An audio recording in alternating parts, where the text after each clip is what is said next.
I never thought I'd be that person. The one who gets suspicious of their partner, but here I am, questioning everything. You see, I've been married to Mark for 7 years, and for the most part, I thought I had it all figured out. We had the usual ups and downs, but I always felt secure. That was until recently. Things started to feel off. It wasn't anything huge at first, more like a slow, creeping feeling that something wasn't right. At first, I blamed it on work stress. Mark's been in this demanding job for a while now, always coming home late, working weekends. He'd be exhausted, and honestly, I told myself it was normal. But then there were the little things. The things you brush off at first but can't ignore once they start stacking up. For instance, his phone. He was always glued to it, more than usual. And whenever I walked by, he'd quickly swipe the screen or close a window, which I thought was a little weird, but I didn't think much of it. I mean, I wasn't the type to snoop, or so I told myself. But one night, something happened that made me start wondering. I was getting ready for bed when I noticed he had left his phone on the kitchen counter. I don't know why, but something just felt off. So, against my better judgment, I picked it up. What I saw froze me in place. The messages were open on the screen. Texts from a woman I didn't recognize, someone he'd been talking to for weeks. It was innocent at first glance, just a friendly, "How's your day?" kind of thing. But then I saw it. "Can't wait to see you tonight," followed by, "I miss you." My heart sank, and for a second, I couldn't breathe. Was I overreacting? Was this just a harmless work friendship? But deep down, I knew it wasn't. Mark and I had always been pretty open with each other. We'd never kept secrets. And here I was, staring at proof that he'd been keeping something from me. I confronted him, of course, and the look on his face when I mentioned the name in the messages. It was the look of someone who had been caught. He tried to brush it off, saying I was imagining things. But I just knew there was more to it than that. He was hiding something, someone. But here's the twist. What I found wasn't even the worst part of it. Not by a long shot. Looking back now, there were so many signs I missed. Mark and I met in college, and from the start, it felt like a fairy tale. We were inseparable, and everything about him seemed perfect. He was charming, funny, and had this way of making me feel like I was the only person in the room. He made big gestures, always surprising me with flowers, spontaneous dates, and promises of forever. We got married when we were both 26, and I thought I was living the dream. But as the years went by, something started to shift. It was subtle at first. Small things like him coming home later and later, or how he'd seem distracted during dinner, as if his mind was somewhere else. I shrugged it off. We'd been married for a while. Maybe he was just dealing with work stress, maybe it was nothing. But there were moments, small moments that started to feel like cracks in the foundation of our relationship. I remember the first time I felt like something was seriously off.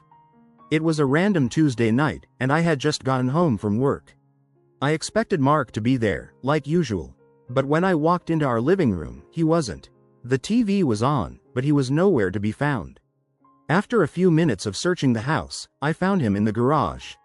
He was on the phone, pacing back and forth with a look on his face I had never seen before. "Who's that?" I asked, already sensing something was off. "Oh, it's just work stuff," he said, quickly hanging up and smiling at me, trying to brush off the tension that was still lingering in the air. But I noticed it, the way he looked at me when he said it. It wasn't the same. It was as if he was trying too hard to convince me, like he was performing for me. The way he kept dodging my eyes made it clear he was hiding something. Yet, I didn't want to admit it. I didn't want to believe that the man I trusted so completely could be hiding something from me. As the months went by, the distance between us grew. I found myself spending more and more time alone. Mark would stay late at work, go on business trips, or just need some time to himself. I didn't question it at first. I trusted him. But then, the things he'd say started to get weird. Little comments, like when I asked him if he wanted to go out for dinner and he said, "I'm good, maybe another time," when we both knew it was rare for him to turn down food. It was small, almost unnoticeable, but it was enough to make me feel like he was withdrawing from me. And then came the texting. It started small, too. He'd text in the middle of dinner, or while we were watching TV. Not that I minded, but there was something about the way he would quickly hide his phone whenever I glanced at him that made my heart race. I didn't want to be the paranoid wife, but the truth is, I couldn't help it anymore. I started to feel like I was losing my husband. He was there physically, but emotionally, he was a ghost. I tried talking to him about it, but every time, the conversation would get shut down quickly. "You're overthinking it," he'd say, or, "It's just work stress, trust me." I wanted to believe him. I wanted to believe it was just a phase, that everything would go back to normal. But deep down, I felt like something was wrong. Something that couldn't be ignored for much longer. And then, the night I found the messages on his phone. That was the final straw. It wasn't just a feeling anymore, it was cold, hard proof. I could see the way he'd been talking to someone behind my back, and not just anyone, but someone who made him feel alive in a way I hadn't in a long time. I didn't know who she was, but I knew enough. I knew that what I was reading wasn't just innocent flirting. It was an affair, plain and simple. I confronted him, expecting him to come clean, to apologize, to beg me for forgiveness. But instead, he did what he always did. He brushed it off. He told me I was being dramatic, that I misunderstood the messages. But I wasn't stupid. I knew exactly what I saw. And that's when everything changed. I realized then that I couldn't let this go anymore. I wasn't going to be the woman who turned a blind eye, the woman who allowed herself to be taken for granted. If he thought I was going to sit back and accept this betrayal, he was wrong. I was done being the fool. But what happened next? Well, let's just say it wasn't what I expected. The night I found out, I told myself I wouldn't confront him again, not yet. I had to think this through. I had to be smart about it. I couldn't just go in blind with emotions running high, demanding answers. No, I needed a plan. I needed to understand the full extent of what I was dealing with. I knew this was going to be a battle, and I wasn't about to go into it without a strategy. The first thing I did was take a step back. I needed to watch Mark, see how he acted, how he interacted with me. I didn't want to accuse him of something without knowing the full truth. But I also didn't want to let him know I was onto him. So, I became more observant, more calculating. I paid attention to his routines, to the little things he did or didn't do. I started by keeping track of his phone. It wasn't a full-on surveillance operation, but I'd casually look at his screen when I had the chance, at dinner, when he was distracted, or when he left his phone on the counter. At first, I didn't find much. Just the usual work-related messages and texts from friends. But then, one evening, I saw something that made my stomach drop. His phone buzzed, and I glanced down, expecting the usual, "Hey, are we still on for dinner tonight?" type of message. But this time, it was different. It was a photo. A picture of a woman I didn't recognize. She was smiling at the camera, sitting on a bed in what looked like a hotel room. There was nothing overtly flirtatious in the message, but there didn't need to be. The fact that he was receiving these photos, private, intimate photos, was enough to send my blood boiling. I felt a chill run through me. Was this who he was seeing? Was this the one he'd been sneaking around with? I didn't panic, though. Not yet. I knew I had to stay calm. I closed the phone quickly, making sure not to let him see that I'd caught a glimpse of it. But inside, I was seething. This wasn't just some emotional affair, it was physical, and it was happening right under my nose. I spent the next few days gathering more evidence, but I didn't just stick to his phone. No, I started to dig deeper. I paid attention to his work schedule, to the trips he was taking, and to his excuses. I knew when he'd be busy with clients or on late-night calls, and I used those moments to my advantage. I even started checking the credit card statements, looking for unusual charges. And sure enough, there it was. An expensive dinner at a fancy restaurant that he hadn't mentioned, a bottle of wine at a place that wasn't in our usual rotation. It all added up. But still, I couldn't confront him, not yet. I needed to make sure I had everything in place. I wanted him to feel the full weight of what was coming. I needed to show him I wasn't just the wife who sat back and took it. I wasn't going to let him get away with this. So, I started putting my plan into motion. I reached out to a few of our mutual friends. People who had seen Mark and me together over the years, people who knew us both well. I asked around casually, just to see if anyone had noticed anything strange. It didn't take long for someone to mention that they had seen Mark with a woman on a couple of occasions, at work events, out for drinks, even at a local coffee shop. They didn't think much of it at the time, but now that I was asking, they realized it looked like more than just a friendship. It wasn't much, but it was enough. I wasn't going to let him get away with this. He had crossed a line, and I wasn't going to play the part of the oblivious wife anymore. Then, the final piece of the puzzle fell into place. I overheard a conversation at a family gathering. It was one of those awkward, unintentional moments where I was in the next room, and I heard Mark on the phone again. This time, he was talking to someone about a trip they had planned. A weekend getaway, just the two of them. He was laughing, making jokes about how it would be, just the escape they needed. It was clear to me then, he was planning a full-on affair. He thought I didn't know, that I was none the wiser.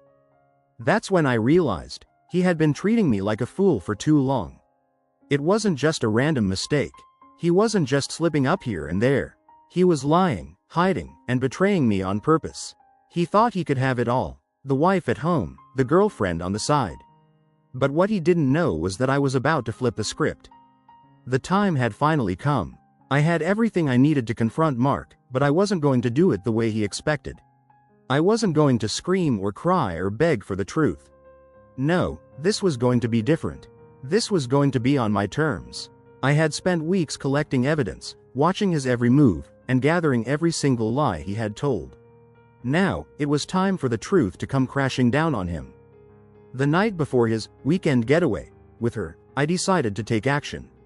Mark had been unusually upbeat all day, talking about his plans like nothing was wrong. It was as if he had no idea that I knew everything. He kept saying how much he needed the break, how much he was looking forward to it. Little did he know, I was already one step ahead. I had decided to confront him at the perfect moment, when he was least expecting it. When he was already thinking he had gotten away with everything, when he thought I had no clue. He was going to be blindsided. I waited until after dinner, when we were relaxing in the living room, just watching TV together. I could tell he was getting more comfortable, more confident. He probably thought this was just another normal evening for us. He didn't know that I had already prepared my trap. I casually brought up the weekend trip he'd been planning. "So, where are you and your work buddy going this weekend?" I said, with a hint of a smile. Mark froze, his eyes widening slightly, and I could see the panic flicker across his face. "What are you talking about?" he stammered, suddenly defensive. He knew exactly what I was talking about. "I know about her, Mark. The woman you've been seeing. The one you've been lying to me about for months. The one who sent you that photo the other day," I said, my voice steady but firm. I wanted to make sure he understood. This was my moment, not his. His face went pale. He opened his mouth to speak, but the words didn't come. I could see the wheels turning in his head, trying to figure out how to get out of this, how to twist the situation in his favor. But it was too late for that.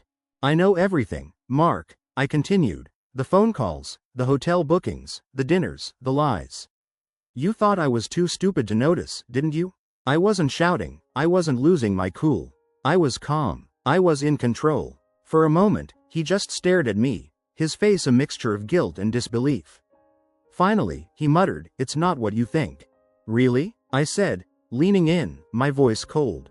"Because everything I've found tells a very different story. And I have the proof to back it up." I slid a folder across the table, and Mark's eyes followed it nervously. Inside was everything. Screenshots of the text messages, the hotel receipts, the credit card statements. Every single lie he'd told was laid out in front of him. He couldn't deny it. I could see the color drain from his face as he went through the documents, his hands shaking. "Why, Mark, why did you do this to me? After everything we've been through?" I asked, my voice breaking slightly. I didn't want to show him any weakness, but this hurt more than I could ever put into words. I loved him, I trusted him, and he had shattered that. He opened his mouth to speak, but the words never came. All the excuses he had ready seemed to disappear as soon as the reality of the situation hit him. He was speechless. He had nothing left to say. And that's when I made my move. "I've already taken care of everything," I said, standing up. "I've contacted a lawyer, and I've started the process. There's no going back now, Mark. You made your choices, and now I'm making mine." His eyes widened in panic. "You're leaving me?" he asked, his voice trembling. "No," I said, shaking my head. "I'm not just leaving you. I'm taking control of my life back. Everything you've done has been a betrayal, and now you'll face the consequences." You'll see what it's like when someone plays by their own rules. I didn't feel anger. I didn't feel sad. I just felt calm, empowered. For the first time in months, I felt like I had control over something again. I wasn't just some passive wife letting my husband walk all over me. I wasn't some woman waiting for him to decide my worth. I was in control now. Mark, in his panic, tried to grab my arm, but I pulled away. You don't get to touch me anymore, Mark. You don't get to make decisions for me. Not anymore. As he stood there, completely unraveling before my eyes, I realized something. He thought he had won. He thought he could keep his lies going, that he could have both me and her, that he could have it all. But he had underestimated me. He didn't know what I was capable of when I was pushed too far. And now, as I watched him crumble, I knew this was just the beginning of his downfall. After I walked out of that room, I didn't look back. I didn't need to. I had already made my decision, and there was no turning back. The next few days were a whirlwind. I packed my things, found a lawyer, and made arrangements for the house. Mark tried to reach out multiple times, but I ignored him. I had no interest in hearing his apologies, his excuses, or his pleas. The man I thought I knew was gone, replaced by a stranger who had broken my heart and betrayed my trust. The divorce process was quicker than I expected. Mark fought it, of course. He tried to convince me that we could work things out, that he would change. He even promised to cut ties with her and prove that he still loved me. But I wasn't listening anymore. I had heard it all before, and I wasn't interested in second chances. There was no coming back from this. I was done. I also made sure to keep all the evidence I had gathered, text messages, receipts, hotel bookings, everything. I knew that in the end, it would serve me well. And it did. My lawyer helped me navigate the legal side of things, and we made sure I walked away with what was rightfully mine. The house, the savings, everything I had worked so hard for. Mark didn't even put up much of a fight when it came to the financial part. I think he knew, deep down, he had already lost. But the real satisfaction came from watching Mark face the consequences of his actions. His work colleagues started to find out about the affair, and suddenly, the charming, popular guy the first had once known was the one everyone avoided. He became the subject of office gossip, and his reputation took a hit that he could never recover from. People began to question his integrity, and his career, which had once been on the rise, began to stagnate. I could see how much it bothered him. He tried to reach out again, saying he had changed, that he was sorry. But it was too late. The man I once loved was gone, and I had moved on. He was no longer my concern. He had made his bed, and now he had to lie in it. As for me, I flourished. I spent the next few months focusing on myself, rediscovering who I was outside of my marriage. I started taking care of my health, picking up old hobbies, and focusing on my career. I reconnected with friends I had neglected for years. I was finally free. One night, about 6 months after everything had settled, I got a message from Mark. I opened it, almost out of curiosity. It was a simple message.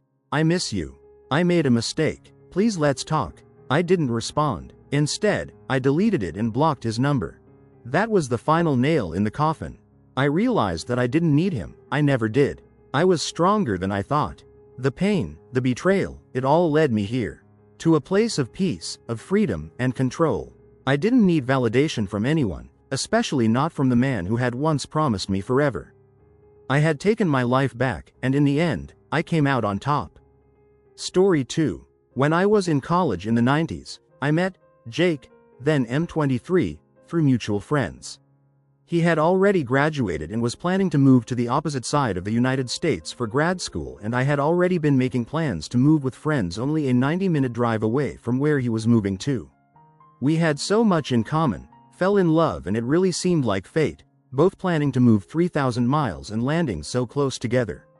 He had 2 sisters and a younger brother who were all awesome people, and I became instant friends with them as well. Because he was in school and I was working, I would usually go to him to hang out on weekends. He was renting a house with 2 roommates, also in his program. We were young, so money was tight, but we had fun, went for taco dates, and spent a lot of time at his house where he was breeding and selling small animals. Jake was an animal sciences PhD student, so being around animals was normal, and I loved it. I met and became friends with his advisor's wife, Mary, mid-50s, who worked in administration at the university. She is a lovely woman and I would often have lunch with her when I went over on weekends. Jake was a teaching assistant, and I met other people in the program and made friends with them faster than he did. After about 2 years of dating, I was at the house one day, laying in bed together, in a state of some undress, and he said out of the blue, he was concerned I'd been gaining weight and it made it harder for him to be attracted to me. No concern about my health, it was all about him finding me unattractive. I sat up and said, well, then maybe you should make sure there is better food for me to eat than crackers and cheese when I come up on weekends. Even at 23, I didn't take that kind of BS. I had gained maybe 10 pounds since meeting him 2 years earlier and still wore the same size clothes, about a US size 6 to 8. I wasn't going to engage in a fight about it after all, it was his problem, not mine, so I asked him calmly, so what is your solution to this? He stared at me blankly and said, well, I guess that you should try to lose weight, and I said, nah, I'm not going to do that, so what are you going to do about it? He said, well, I guess nothing. I wanted to let you know how I feel, and I said, cool, thank you, put my clothes back on, went to sleep and drove home the next day as usual. We keep dating and about 3 months later he called me and said he wanted to break up after close to 3 years. The reason, and I quote, you don't know enough about science. He felt like he couldn't have a conversation with me about his work where he didn't have to use common names for animals instead of scientific ones. I said, well, that's bullshit, what's the real reason? He said it was the real reason. He came to see me a month later to return something of mine and I confronted him, demanding the real reason. He finally admitted he had been seeing one of his undergrad students, let's call her Meg, a 19-year-old. He was then 26 and her teacher. I screamed at him to leave. My roommate threatened to throw him off our second-floor balcony if he didn't go, and he left. It hit me all at once after he walked out and I went from rage to stunned laughter. I'd met Meg a few times and at one point, she was at his house for a barbecue and spilled something all over her pants. Jake asked me if I could loan her some sweats. I couldn't because I was a size 8 and she was a size 18. Nothing wrong with that, at all, but the point is, I realized he made those comments about my weight to try and get me to break up with him because he was a coward. He clearly liked a big gal. Although, when he'd said those things to me about my weight it was 1 a.m. I lived about 95 miles away and we had just had sex, so I don't know how he thought this would go. Even in hindsight, it perplexes me. Did he think I was going to break up with him and storm off into the night and drive for an hour and a half? Anyway, I emailed his roommates. It was the early 2000s. It's how you communicated anything you didn't want to say on the phone. I wanted to let them know we'd broken up and that they were always lovely to me and thanked them for being friends. They both admitted they knew about Meg and were the ones to demand that Jake tell me or they would. That's when he broke up with me with the lame, you don't understand science excuse. One of his roommate, a super nice, super cute guy named George, offered to help me get a few things still at their house that he had collected for me away from around the house. He suggested I come up for the weekend, we go out and drink and have a good time, all the things Jake didn't want to waste money on, and I said sure. So I went up and George let me into the house while Jake was gone.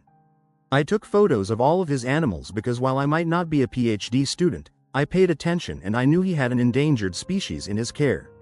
He wasn't breeding it, it was an unreleasable animal he had taken in from a rescue organization. There was paperwork he had to submit with a $25 fee and he refused to do it, saying he didn't want the government in his business. I took photos of that animal, all his breeding conditions, and a photo of an animal not allowed in the state which was in a tank, right next to a window and visible from outside. I then went out for a night on the town with George. We stumbled in early, around midnight, so Jake and Meg, who were watching TV, would see me in a short dress, drunk, and George practically carrying me. I spent the night in George's room. He was a total gentleman but made sure to leave the room and parade past them in his boxers a few times, and we giggled and moaned loudly so they could hear us. When I went to leave the next morning, Jake said I didn't have to act like a whore in front of him as I ate a donut slowly in my rumpled dress with messy hair while George beamed at me and then planted a kiss on my head. Meg looked ashamed, not quite knowing where to look, and I said have fun with my leftovers and walked out. I wanted to think the petty, loud, hookup, and a few juvenile insults was my revenge. It was not. The next day I had my photos developed, the good old days, and called the State Office of Fish and Wildlife. I reported the animals in the house, the potential overcrowding of breeding animals and the 2 animals he shouldn't legally have at all in the state, and asked them how to make a report. Turns out Jake wasn't well liked by his peers in his program, or by his roommates, but I was. George had suggested that he and their other roommate could submit complaints to the university that AITA was sleeping with one of his students and showing her favoritism. The night we were out at the bars, we made sure to tell the story to anyone who they knew.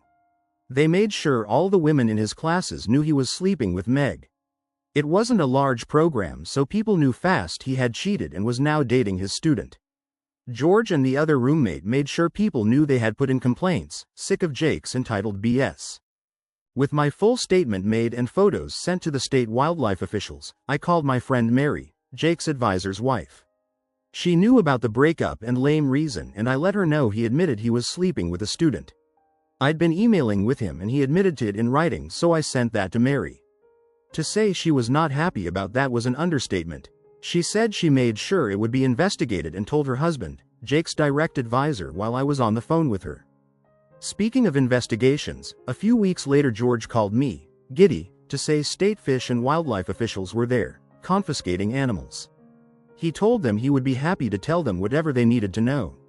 Meg was there when it happened and told the officials, as far as she knew, all the animals belonged to her boyfriend Jake and that they were all illegal. That put George and the other roommate in the clear. One animal was kept in the backyard, so it was implied to Jake that a neighbor reported it. While they were there to investigate, they knew to look in the back window to see the far more problematic, illegal to have in the state under nearly any circumstances, animal. Since George was on the lease, he was able to let them in to investigate in the house. The animals were all in communal areas and the officers stayed there for a few hours and returned with a warrant to take all the animals and enter Jake's room to investigate. George and the other roommate let them into their rooms with no issues and were quickly cleared. Meg apparently couldn't get a hold of Jake and eventually drove to the university to find him. Remember, no cell phones yet.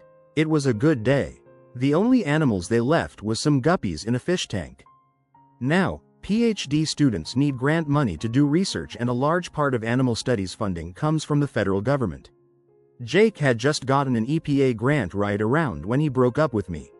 So I called the EPA and asked how I would report that a person with a federal grant was being investigated for illegally harboring endangered animals. Long story short, he lost his EPA grant and had to make restitution on what had already been used, close to $30,000. He would never be able to get another federal grant. He avoided jail time on the state charges since all the animals were in good health, but lost all his breeding animals, worth thousands of dollars, since they were collected for safekeeping during the investigation when the 2 illegal animals were taken. In the end, he owed a $15,000 fine and the 2 animals went to a nearby nature center. For years, I would stop by if I was in the area to visit them. The university revoked his scholarship and fired him from teaching for having an inappropriate relationship with a student. He somehow escaped being expelled, but it always shocked me that he never tried to hide the relationship with Meg and was so stupidly self-assured he didn't even wait the 4 weeks until she would have been done with his class to start publicly dating her. By the university rules, he would have been in the clear to date her, not being her teacher anymore, and she would just have to avoid any classes he was a TA in. It never fails to make me laugh. After a few months, I emailed his sisters and told them I missed them because Jake broke up with me after trying to call me fat and cheating on me, and I felt weird contacting them. The girls told me he told the family I broke up with him because of the distance. I forwarded them emails that Jake wrote after the breakup, talking about how he fell for Meg and he was sorry about it, but it was true. I couldn't keep up with him academically and it made him attracted to Meg. Jake managed to convince his dad to pay for 1 more year of school so he could get a master's instead of a PhD, and while I stayed in contact with his sisters and brother via email and then social media, I largely let it all go. I got even, made some friends. Mary became like an auntie to me and I went on with life. I went on to get a master's degree myself, and my specialty? Helping scientists and doctors communicate their work to lay people. You know, us dummies who can't remember all the scientific names. I swear, it happened by accident, not design, but I love it, and I work with everyone from small-town doctors and nurses to pharmaceutical companies to museums to state and federal governments to film and TV producers. I travel a lot and speak and get to learn a lot of cool things about our planet and how things work. I knew through his siblings that Jake and Meg got married and had 2 kids. Meg dropped out of the sciences and became an accountant. Jake went back to breeding animals. Every once in a while, his sisters or brother would tell me something over for lunch or via text, but we had our own relationship that exists outside of him. Apparently, when I sent a wedding gift for one of his sisters, he loudly complained at a co-ed bridal shower that all of his siblings still were my friend and didn't make an effort to embrace his now wife, Meg. Apparently, the sister just laughed and said, "I don't make it a habit to be friends with homewrecker." This is how Jake's parents found out how their relationship started and ours ended, 10 years after we broke up. Jake never found out I was behind reporting him to the state, and in the end, I didn't lie about a single thing, except maybe exaggerating a drunken makeout session with George, who is now a successful and tenured professor with a lovely wife and daughters. Fast forward about 20 years to a few weeks ago. I was at a university giving a lecture to a room of 250 undergrad and grad students. In the end, I was mingling with the student afterwards and I hear a voice say, "Hey op, long time no see," and I realize it's Jake, and I didn't change the expression on my face at all. I was completely shocked and my instinct was to play dumb. So I said, "I'm sorry, help me out, have we met at another workshop or lecture?" He looked incredulous and said, "It's me, Jake," and I said, "I can't place you, but I would love to figure it out." Finally I gasped and said, "Oh my goodness, Jake. I guess I blocked you out," and said, "Well, lovely to see you," and moved on quickly when he tried to reach out and hug me. I was happy to leave it there, with the satisfaction of him seeing me as a guest lecturer in a science department of a major university when he was just in the audience. The department chair and faculty who had invited me to speak took me out to dinner, and while there, one of them said, "So you know Jake?" I said, "I did, from over 20 years ago," being vague about how. She went on to tell me he had been there for an interview for a teaching position and had spent a few days there observing, and they were likely going to hire him. I couldn't control it, I scoffed. When they all looked at me I said, "I'm sorry, I'm just shocked he's teaching after what happened at University X." They said, "What happened?" and I said, "He was sleeping with a 19-year-old student when he was 26 and he had to leave the program without a PhD because he couldn't afford to stay after losing his scholarship." The 3 people I was with all looked at each other like they knew they had a problem and said, "Wow, we'll have to look into that," and change the subject. My old friend Mary, retired a year or 2 now but still friendly with her old collages, called me this weekend to say a friend at the university let her know someone had called doing a background check about Jake and they pulled his file, which included being fired, leaving the program with a lower degree, and the complaint letters from over 20 years ago about his conduct. Mary's name had been on it with her husband listed as the faculty advisor, so she thought she'd like to know. As a bonus, it had a copy of his arrest record for the illegal animals.